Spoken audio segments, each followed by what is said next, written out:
Cusi sportanis agus beir felladóí chéirí agus Mayo a thuirtear na chéile ríist. De saranse hugging, tris críocht mar chóscóir is sáirchla fi lechanis críomh i bar Croke. Bhí sé fleoch sleamhain i bar Croke ach bhí sáirchla fan mar sin hain idir Kerry agus Mayo. Firenéir le tús lástrach Cool agus Coolín ag Andy Moran agus scór bra eile na marteag Jason Doherty a gur siatsan chun cín. Sintar a haring scór nó hiic na sira géine agus ag Donoghue agus cólaintach Stephen O'Brien fear na riocht a chom.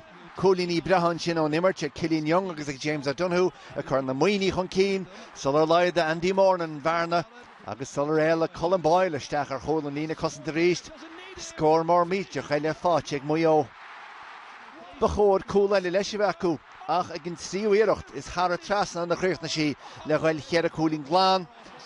By Eamon Fitzmaurice anwaoch de chruinnis Paul Gainey ó chicken na sera agus anwaoch leis don na fel an na seafaideach a giléad run cosantarí Mayo air. Coolín í bra an immarteag Donaghy agus tíchic sér Gainey a fágal na fáine cóscóir ag le hama. $2,000 le tháinig furin Stephen Rochford in na dáneach. Chead a Coolín as a chéile ag lehéidí Moran, Vaughan, Tom Parsons agus Cillian O'Connor agus bhí Kerry cratcha híla. Ach má bhí níor David Moran. Sciláling Lady Egerson agus nuair a stop Clark a iirecht bra siúd. Bhí Johnny Buckley ar láb leis na fórna hairns chorm na huid. Paul Gainey láireach bún am agus siúd chun cín agus bhíon bhróig ar a go seile ríist. Clark a ríist a sábhailt Mayo, rud is brag oid in sesin go mór. Andy Moran agus Coolín ítach Cillian O'Connor as a chéile a chur srónta Mayo chun cín in ahuid.